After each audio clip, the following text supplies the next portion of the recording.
Sud Radio Vos Animaux, c'est votre histoire.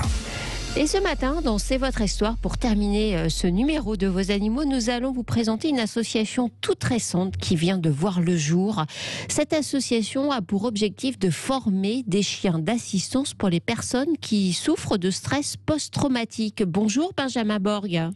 Bonjour. Benjamin, c'est vous qui êtes à l'origine de ce projet, un projet ambitieux puisque de telles structures existent dans d'autres pays mais n'existaient pas en France jusqu'à sa création de la CAP. C'est le nom, la CAP, le nom de votre association que vous venez de créer en novembre dernier. Benjamin, quel est votre parcours et pourquoi cette envie ? Alors effectivement, c'est une première en France. On n'a rien inventé. Ce sont des associations qui existent à l'étranger, mais on a fait le constat qu'en France, il n'y avait pas d'association de ce type, malgré un nombre important de victimes. Un besoin, effectivement. Moi, j'ai été impacté par des articles de presse les 2-3 dernières années qui faisaient notamment état de encore 206 enfants témoins des attentats de Nice qui, 3 ans après, étaient encore suivis pour un état de stress post-traumatique. Et ça marque, c'est impactant. Et on a voulu agir pour ce genre de personnes, pour les militaires qui rentrent d'opérations extérieures et qui vivent mal leur retour en France. Il y a tout un tas de publics visés. Et il y a un vrai besoin, effectivement. Donc effectivement, vos publics, vous parliez des militaires, ce sont aussi les gens qui ont été victimes d'attentats, ça peut être les gens victimes d'agressions, des enfants, des adultes. Finalement, le public est assez large. Je crois qu'on minimise peut-être un peu ce que sont ces phases de stress post-traumatique, parce que c'est pas parce qu'on a survécu à un événement que derrière tout se passe bien. Non, au contraire, beaucoup de victimes doivent porter ça sur leurs épaules et le chien est là pour les aider. C'est ça votre objectif ? Effectivement, il y a de nombreuses victimes. C'est un mal silencieux qui fait énormément de dégâts.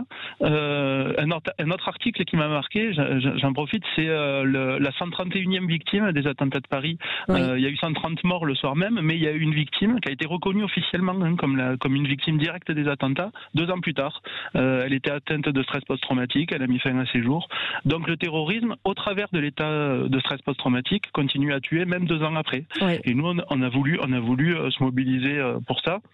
Alors, ce que j'aimerais comprendre, Benjamin, c'est en quoi le chien d'assistance va aider les personnes qui souffrent de ce type de stress. Alors, le stress post-traumatique, il va isoler. Il va pousser à l'addiction, il va pousser au suicide. Et le chien, il va permettre d'interrompre des crises. Alors très concrètement, au-delà de l'aspect social, il y a des gestes techniques que le chien d'assistance va pouvoir effectuer, notamment interrompre des crises. Donc des crises d'angoisse, des crises de panique, d'agoraphobie ou de claustrophobie. Le chien va venir interrompre une séquence répétitive. Donc les gens vont se gratter, vont taper du pied, un petit peu comme des tocs. Le chien va venir avec sa tête poussée, avec sa patte grattée, pour interrompre ces séquences et ramener les gens au présent. Les gens vont revivre inlassablement cet état où ils ont vécu une peur intense, un stress, avec un sentiment d'impuissance. Le chien va les sortir de cet état-là et va venir les ramener au présent. Parce qu'on peut se dire, finalement, les personnes qui souffrent de ce type de stress peuvent avoir un animal de compagnie et ça suffit. Non, les chiens que vous allez proposer grâce à votre association, la CAP, vont être spécifiquement formés à certains gestes, au même titre que les chiens qui assistent les personnes qui ont une déficience visuelle ou qui sont en fauteuil. Effectivement, ou que les chiens, notamment les chiens pour diabétiques, oui.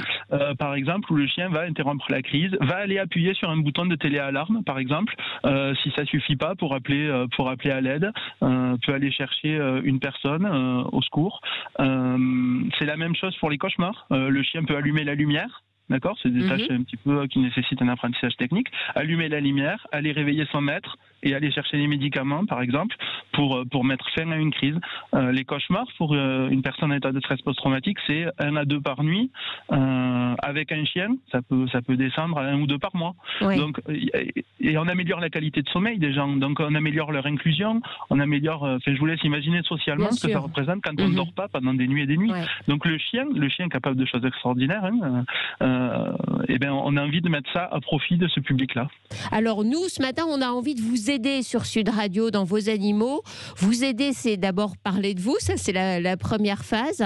Et puis aussi peut-être vous aider à trouver un partenaire, parce que forcément, pour former ces chiens, c'est long, ça nécessite des professionnels, ça nécessite des structures, des familles d'accueil, enfin voilà, toute une organisation à monter autour. Former un chien, vous avez estimé le coût de formation à combien à peu près ? Alors c'est exactement le même coût que n'importe quel chien d'assistance. C'est 2 ans de formation et 25 000 euros. Voilà. Voilà, pour des chiens qui, c'est très important de le préciser, sont remis gratuitement aux bénéficiaires. Oui, c'est le même fonctionnement que dans toutes les autres maladies qui font appel à des chiens d'assistance. On remet gracieusement l'animal à son bénéficiaire. Le chien vit dans la famille du bénéficiaire, devient le chien de la famille finalement, même s'il a, entre guillemets, un job particulier à faire auprès de cette famille. Donc vous cherchez, Benjamin, des partenaires pour vous accompagner. Votre objectif, c'est de former combien de chiens à partir de 2021 ? Parce qu'on a bien compris qu'il fallait 2 ans pour former des chiens. Alors notre objectif pour on va dire premier semestre 2021, c'est de faire entrer en formation 6 chiots. D'accord, 6 chiots. Donc on l'a dit, à 25 000 euros de formation le chien. Alors pourquoi 6 ? Parce que c'est la capacité d'un éducateur, c'est sa charge de travail adaptée, si vous voulez, pour qu'il travaille correctement. Donc notre objectif c'est 6 chiens, donc avec l'embauche d'un éducateur. Donc ça représente un budget pour 2021 250 000 euros. Effectivement, on est à la recherche de toute bonne volonté, de tout soutien financier, de tout partenaire, mécénat. Je suis sûr que... Alors vous-même, vous êtes un professionnel de cet environnement, vous avez travaillé avec les chiens guides d'aveugles, donc voilà, ça tombe pas du ciel tout ça, c'est simplement un projet nouveau qu'on souhaitait mettre vraiment sur le devant de la scène, parce que ça répond aussi à une vraie demande. Il n'y a aucun doute que vous allez avoir de nombreuses demandes de futurs bénéficiaires. Oui, tout à fait. Et effectivement, nous sommes une équipe donc pluridisciplinaire on est tous issus, si vous voulez, d'un métier qu'on a exercé à assez bon niveau, chacun dans notre domaine. Moi, pour ma part, j'ai été sapeur-pompier professionnel, conducteur cynotechnique, puis j'ai travaillé ensuite 4 ans pour les chiens guides d'aveugles. On a une équipe qui est assez forte, assez dynamique, et effectivement, on a un rayonnement national et on ambitionne vraiment d'avoir une action forte pour les prochaines années. Eh bien, écoutez, merci beaucoup, Benjamin, d'être venu nous présenter cette formidable association toute nouvelle, l'ACAP. Si vous êtes un partenaire potentiel, n'hésitez pas à contacter directement Benjamin Borg sur les réseaux sociaux de l'ACAP, son association, ou via Sud Radio. On se fera bien sûr un plaisir de transmettre, parce que des initiatives telles que celle-ci, il faut bien sûr les soutenir. Merci à vous, très chers auditeurs de Sud Radio, d'avoir été fidèles, comme d'habitude, à ce rendez-vous. Et c'est promis, on reparlera des chats, parce que quel succès au standard de Sud Radio ce matin, incroyable. Allez, grosse bise à tous, passez un excellent week-end. Ciao.